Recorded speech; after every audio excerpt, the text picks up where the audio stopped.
Hey guys, good morning. There is nothing that calls to me more than 43 degrees at 10:30 a.m. at the last week of February. So hey guys, how you doing? I know it's been a hot minute since you've seen me. Today I am starting my seed starting soil that's DIY, and it just encouraged me to bring you along with me because I still see a lot of people asking what seed starting soil mix should I use to start my seeds. It's my first time. So for those of you who are first timers here, my name is Leigh. Welcome to our backyard garden. Welcome to the original Yardistry greenhouse, which is a disaster because we abruptly ended the season last year. And for those of you who are interested, I will be telling you what happened last year and why we fell off. But anyway, I like to come out here into the Yardistry greenhouse every year. It's a wonderful potting shed, and I mix my own soil to get my seed started because we grow our entire garden from seed. And again, if this is your first time here, we are located in Zone 7A. We are northwestern Burlington County, New Jersey. And I'll bet there's a bunch of you who are sick of hearing that. But anyway, newbies, you'll want to stay with us here because we do a ton of varieties of tomatoes and peppers and eggplants, corn, all kinds of wonderful flowers. So this is the official video kicking off the 2025 garden season, and I'll be showing you how simple it is to do a DIY seed starting mix. So basically I have bought a nice size container here from Costco while it was on sale, but you can really use any sort of plastic bin. I like one with a lid, and the reason I do it this way is because I mix several components into this container, and as long as you keep it in a cool place and it's not overheating, it doesn't build up any mildew or algae, and you'll have several batches mixed at the same time. So we have already just gone ahead and dumped in some Miracle-Gro soil. Now you can use Happy Frog or all those different potting soil mixes. Now you want to use potting soil for the key part of this blend because it has a lot of cocoa coir and a lot of loose, it's more of a loose soil, which you really want for your seedlings to start. You don't want a heavy raised bed soil. You have to be careful because the key to this is knowing that your little seed just needs to have a capsule of perfectly drained moisture around it. You don't have to worry about any fertilizer or amending. We're not there yet, okay, for you guys who are new. The seed itself magically contains some wrapping of nourishment that gets it started. It just needs to sprout. And in order to do that, you really just need to soak off its outer shell. And then in the perfect temperature settings, it's going to sprout, which is what we want to do. We want it to sprout. We want it to send down some good roots to start, and it can live in there until it has true leaves. That's when it's going to need moisture and not moisture, fertilizer. And that's when you want to start to monitor it to say, okay, I need to pot this up into soil that actually contains nourishment because this little tiny plant is ready to feed. But for now, the first steps, like I said, is to get it moist, get it to pop, get it to root, and let it start its leaves, and then we go from there. So I'm going to turn you around so you can see what this soil looks like before we add the next step. Something that I have to commit to this year, you guys, is doing a better job at keeping my hands clean. And look, my hands are pretty much healed. They're a little dry here today. It's been very, very dry conditions here in New Jersey. So my hands still suffer from some dryness, but overall, I've been using a nice little hand cream routine that I go through every day, and I actually did not get true Velcro hands this year. Do you ever get Velcro hands where it's like sandpaper, Velcro, your hands stick to everything? It didn't happen for me this year. So so get your gloves out. Another type of, these are the Costco gloves. Somehow I managed to grab the two left hands. I would be a real freak show with that. I have to go in and get a different glove. And of course I got the one for the hand that's not actually going to get dirty. It doesn't really matter. We're going to start like the one gloved wonder here today, just to get you started.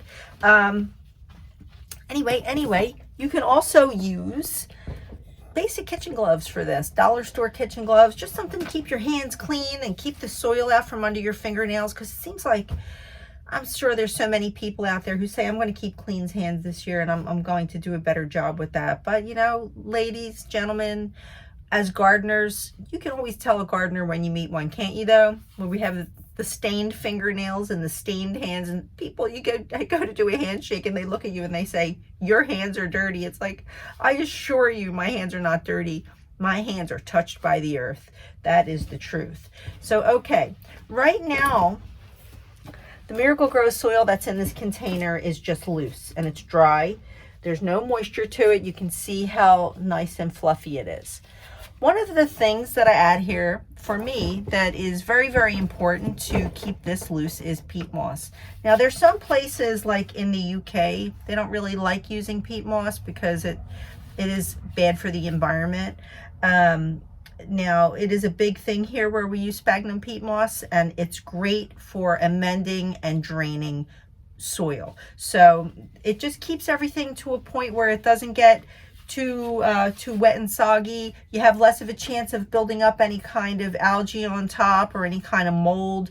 And again, we want that good drainage for these seeds. We don't want them to get too soggy because you can drown them. So I'm going to go ahead and start adding in some of the peat moss just to get it mixed up, and then we're going to go on to the third ingredient. This is super easy. So yeah, a question I forgot to ask you guys who have been with us since the beginning for the past few years. This is always an important question. Do you like my hair? It is taking so much for me to get it together to any capacity at this point, you guys, because we are really starting the year off rough. So anyway, just a little side joke for those of you who know us. So I went in, I'm sticking to my commitment to taking care of myself, utilizing self-care this year. I'm not going to let my hands become painfully dry and damaged this year, which really will happen instantly when you mix your soil. If you don't start off the right way, you are going to dry your hands out. So it really is always better to just make sure that you have your tools, you know, your gloves, a container of water available for this. And as I said, the second ingredient that's going to go into this potting mix is going to be peat moss. So it's the ingredient number 2. Now, peat moss is really, really very, very dry and dusty. So it's better to, you know, use a cup for this, or a little trowel, or, you know, whatever works for you. And, you know, it's great if you're, I don't have, first of all, I don't have like an actual recipe for this. I eyeball everything. And this is something that you will learn to do. If you take this type of thing so, like, I don't want to say so seriously, because you know what, it is serious. We're growing food here, we're growing flowers, all of those things are important. But you can't be like so precious about it that you're worried about 5 cups of soil and 3 cups of peat moss or whatever, because there's that level of science is going to, you know, be something that you just don't really need to focus on. So while my potting mix is still dry, before I add the water, I start to add the peat moss. And I like to do this in batches, because it stays fresher. It's less of a chance that you're, you know, going to have soil pre-mixed and wet sitting around potentially collecting any of those things I mentioned, which was algae or mold or bugs. Oh my God, fungus gnats, you guys. Let's talk about fungus gnats. I do have some of those cute, I don't know if I have any out here. I do actually, from last year. Oh, there's lots of things out here from last year. This had a little sticky on it, or little protective paper that you peel off. And this portion goes down into the soil, and this portion sticks up. That you can get these from Amazon. But this is very, very sticky tape. So when you put this into your seedlings, as they're starting to emerge, This will catch any fungus gnats that might have, you know, you're going to activate eggs in this kind of soil. That's something you want to keep in mind and don't be too freaked out about. It's going to happen. The best of us get fungus gnats. And they can cause some problems because they eat the roots of your seedlings. So if you can avoid, you know, letting the adults stay around for too long by capturing them on a sticky tape like this, I'll go ahead and attach a link for this product in the description below so you can have it. But fungus gnats are going to happen. You can reduce the chances of that by, you know, mixing your own soil, because you'll know how long the soil has been sitting around. You'll know what ingredients are in it. You'll know as you get your hands in. This is going to help to make you a much better gardener. Now I'm going to grab myself a little handy dandy red cup. These things never break down. Now I do have some things, I'm going to show you some supplies that are going to be new for this year, but I have had this orange cup or red cup for 3 seasons now. 3 seasons. It's been out here in the greenhouse in the freezing cold and the blaring heat, and the greenhouse has been closed up for 4 months. They don't break down. So if you're starting out with something like this, this is great. But I'm going to show you some products in another video. They're going to help you to be a more efficient gardener. But these are great to have around. The thing that upsets me now, one of the things, this is a totally different issue. If this is living this long and it's not breaking down, imagine people who use these every single day because they want to have a cup of water, so they get a red cup. They want to have some soda or some juice or some milk, and your trash cans are filled with these disposable cups. Big parties, yeah, it's easy. You use it, you crumble it up. You can get a bunch at Costco or even the dollar store, and you throw it away. But if it's lasting through being packed with soil, being squished to get the seedling out of here, if it's in my greenhouse through all these temperatures, imagine what's happening when we're clogging the earth with these types of things that never break down. This is how microplastics get into everything. That's another tangent. For those of you who know me, you know that I am the queen of going off on tangents. Anyway, I have just added some really unknown amount of peat moss to this, just so I can see the texture. And that may sound vague to you. You might say, Leigh, I just need to know how much to put in. You'll know because you'll see it coming through. It's kind of like, you know, it's kind of like making a cake, I guess, a little bit. Once you made a cake from scratch several times, you just start, you know, whether it's making a cake, making some bread dough, you can just look at it and you can eyeball it after a while. Now I will give you a second to say, okay, it can be intimidating. I think the first time that I did this, I used, I don't know, maybe an even ratio of soil to peat moss, like 1 cup to 1 cup. But every year when you open your bags of starting potting mix, it's going to have, it might be wet. Maybe you found a bag that was laying outside and it got rainwater in it and the soil is going to be really, really wet. That will tell you, okay, I need to add more peat moss to this to sort of dry it out a little bit. But this particular bag of potting mix that I started with was very, very dry inside. It was actually from last year and it broke down nicely. Sometimes when you get the first batch of potting soil from the year, you don't know when they bagged it up. It could still be hot, meaning that it didn't break everything down enough. And when your potting mixes and your soils aren't broken down and they have a lot of like wood matter in it, it kind of causes a nitrogen problem. So things don't really balance well and it can give you some difficulty in getting your seedlings to sprout. So keep in mind as you're doing this, you guys, if your seedlings aren't sprouting, it could be for a couple of reasons. It could be from your soil, or it could be maybe you thought you needed a fertilizer that you didn't need yet. Often it's because of the temperature that you're trying to sprout in. If you want these little seeds to germinate, you have to know. For instance, peppers like it warm. So I like to make sure I do this on a day where my soil can sit out here in the greenhouse and get a little bit warmed up.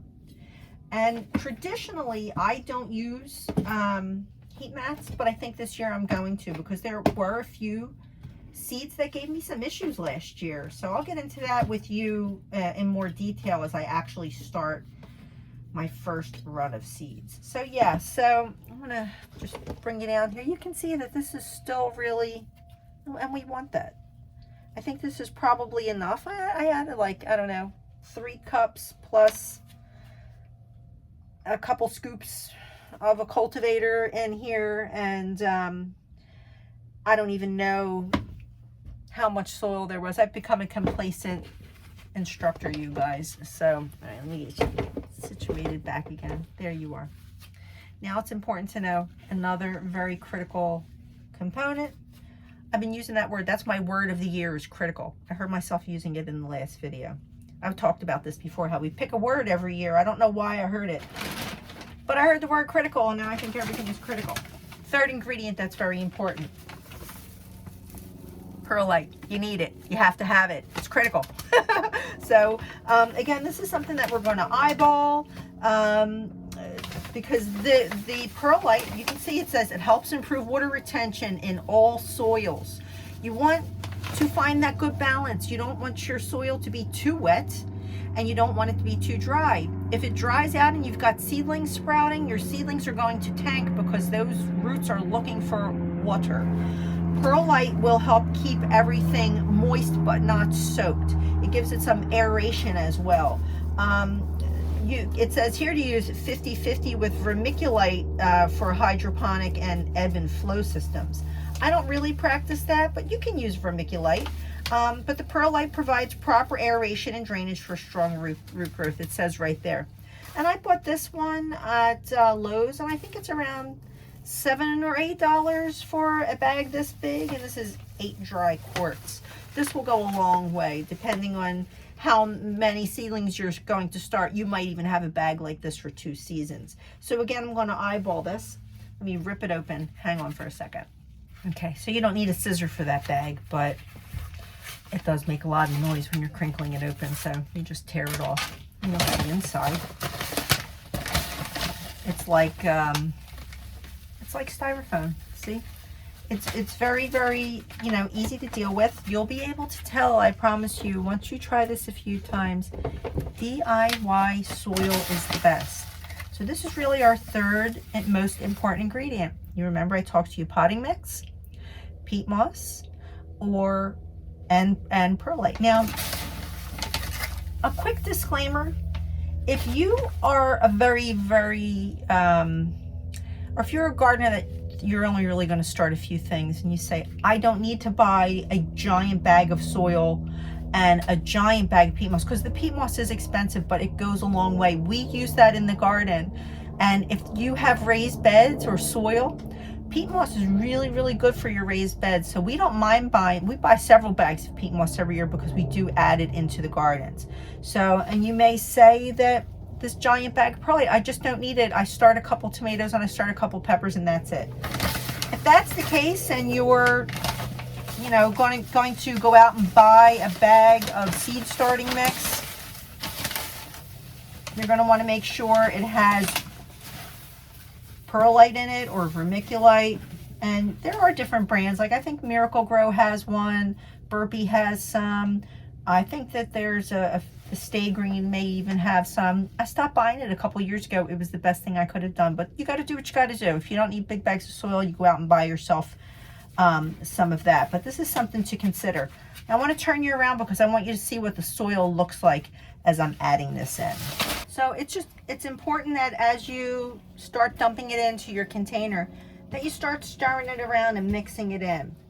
You'll know that you have enough when you can just see it through the soil. If you can't see it and you have a spot where it looks like it's just soil, you have not put enough in. So you're going to want to see it speckled through. This, I can tell as I continue stirring it, is not enough. So I'm going to go ahead and add in some more. And I just basically give it a little tip. And, you know, it does throw off a lot of dust, so be ready. If you're sensitive with your lungs, wear a mask, do this outside. Make sure you take care of yourself. And I think this is just about ready. Now we're going to add the last key ingredient, and we're going to get ready to fill up some cells so we can start our first round of seedlings.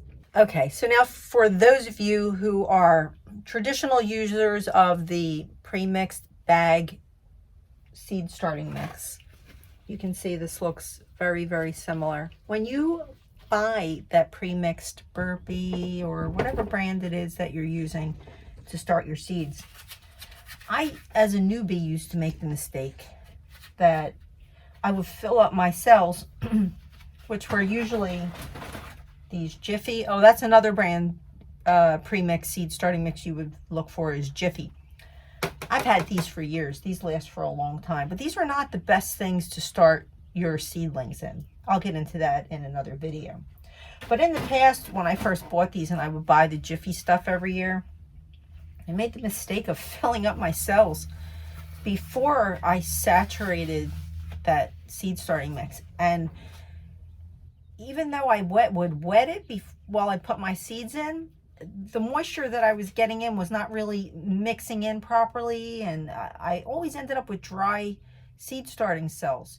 So I should have known earlier on, and it's been some years now, that it's really in your best interest to use a container like I'm using now, even if you're dumping a bag of pre-mixed seed starting soil into a container like this, so you can spread it out and you can pre-moisten it. You want to soak this stuff so that you know it's got evenly dispersed moisture, and it makes it much easier to pack into these cells. Because another thing that happens when you do this is, if you pack in, and I'm sorry, I just got a big breathful of the perlite powder, which I just told you guys not to do, but do as I say and not as I do. Be careful with that.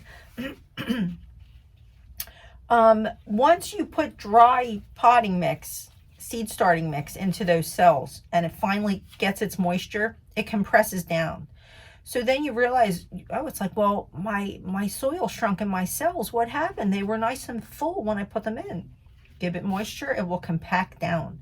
So it's better that you pre-moisten this, or any pre-mixed soil that you're doing. Get yourself a little container. You can probably find something at the dollar store. Or, you know, if it's in your budget to get something like this from Costco or Lowe's or wherever.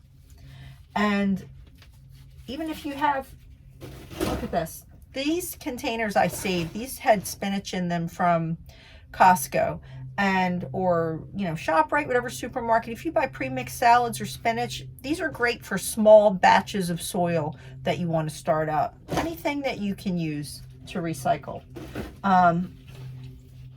So anyway, once I started doing it in these big containers and I started adding my moisture, I realized that I was getting a true measurement of soil level in my little container, so I didn't have to go back and refill them.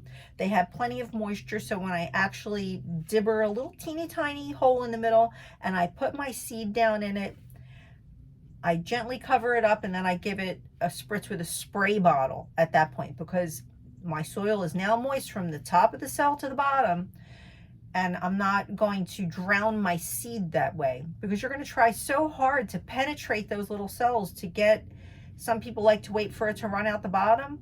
At that point, you may have oversaturated your soil, oversaturated your seed, even driven your seed further down into the cell, which it won't get the opportunity to actually have enough power to generate that shoot of its first leaves and its first taproot to go down.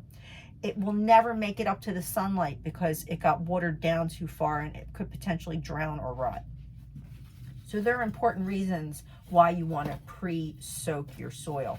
So I just brought out a pitcher full of water because the water that we use here comes from our irrigation, which is shut off for the season, and we will not be turning that back on until probably like April, because it'll still be cold here. So this is the pain in the butt of running in and out to my little happy potting shed or yardistry greenhouses, that I have to lug water containers in and out. But I learned basically which pitcher serve the best purpose for me to say, okay, I really only need to fill this up once, and this is probably going to be enough. Another reason why I don't mix up big giant batches of soil.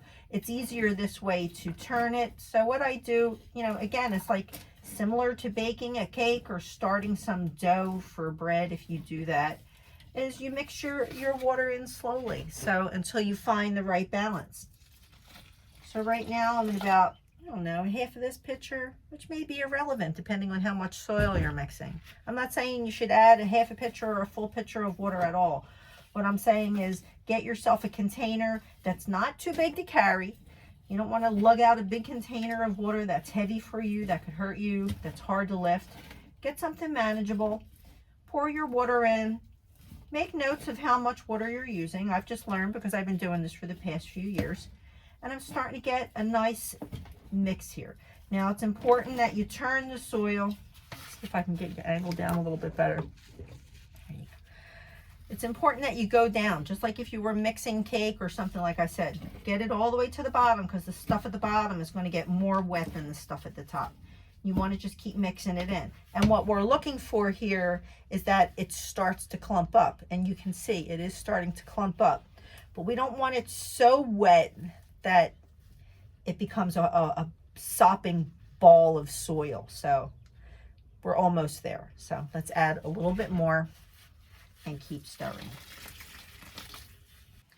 Well, I think I may have found my mix for the day. So, and again, this is going to be based on, you know, what kind of soil you're getting for the day. I mean, like I said, if your bag's too wet or how much ingredients you add, adding the water is, you know, a fine balance. But I want you to see this. See how it just clumps up a little bit, but yet I can crumble it down. This is going to be perfect. Now you'll need to find your way with that as you mix this, but I don't want you to be afraid. You know, and just like they tell a baker or a cook, if you keep adding too much water or too much salt, you know, it's better to add less to a recipe, and then you can go back and add a little bit more. It's easier to add more than it is to take some away. So don't oversaturate your water with this, please. Please, you guys. I've been doing this for a few years now, and again, I'm not an expert on it, but this is what has been good for me. So my new motto is, my opinion is based on my experience with something. So tried and true method for me. There are two other steps, put you down here, that some folks do that I just do not do it. One of those things is sifting out your soil, and I'll show you why. I just kind of pick through as I go, but if you can buy a big garden soil sifter to get things out like twigs. You'll find you don't really want the stuff. This kind of ruins the nitrogen balance with things in soil. So if you want to hand pick these out, you can. If this bag would have been full of this stuff, I probably would have been picking through it or attempting to sift it before I added my other ingredients. This is the stuff that you're usually going to find in potting mix or raised bed soil or whatever. So sifting is one thing that you can do to eliminate that, or you can just pick it out as you go. If you get a handful into your seed starting tray and you find something like this, please don't attempt to put your seed into that container until you've pulled these little chunks of wood out, because it's very, very bad. The other thing is that some people do is they boil out their mix, hoping to kill off any larvae that may be in there from fungus gnats. And again, fungus gnats, man, once those eggs bloom and they're in your house, it can be very frustrating. I personally don't even keep house plants because I find fungus gnats to be frustrating. And you can start off with your best intent, but most likely a fungus gnat is going to somehow find its way into your gardening project. So that's why I like to use those little yellow stickies that I showed you, and I try to make sure that I keep my soil moisture at a really good balance and that there's good air ventilation around your seedlings as well as good light.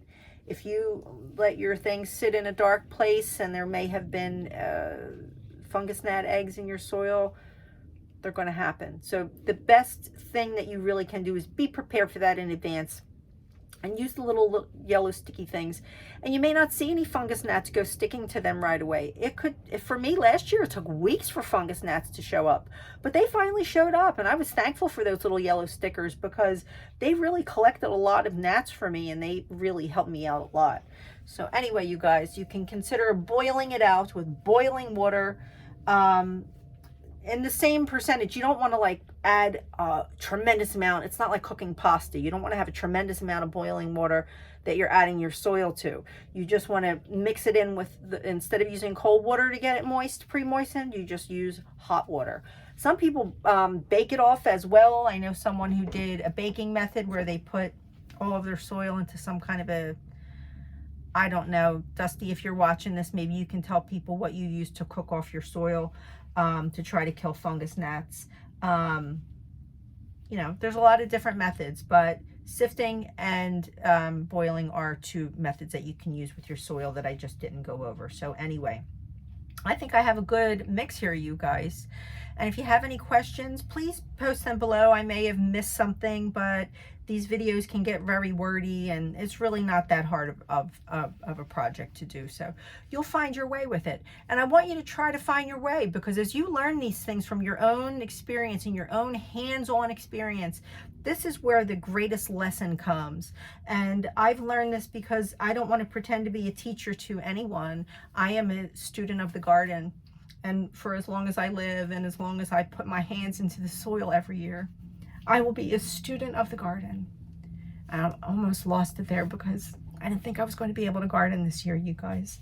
So this day of starting this wonderful mix of putting my hands as close as I can possibly be to this earth, and knowing that I'm about to grow some seeds, it's filling my spirit with joy, because this year has been a close call, and I'm still really not out of the woods.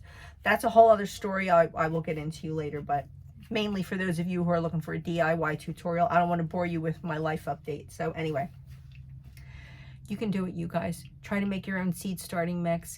Your supplies may cost you a little bit more initially, but you can have most of it for several seasons if you need to. Peat moss does not expire. Perlite does not expire. So really a few easy ingredients: potting mix, perlite, peat moss, and water. That was all I used. And now I'm going to go ahead and fill up my cells and get started. So if you have not subscribed to our channel yet, guys, I hope you'll do so. I hope you'll stay with us.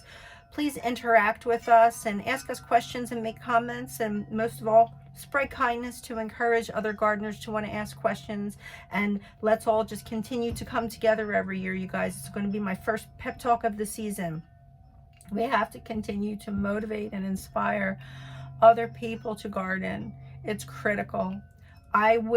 There's that word again, critical. It's critical because the future depends on it. We have to learn how to grow our own food. Things are happening in the world with gardeners and farmers who are going to struggle to have a field labor available this year. It's going to drive the costs up of our food. Some food may not even be available. And just like in COVID, I don't want to fear monger.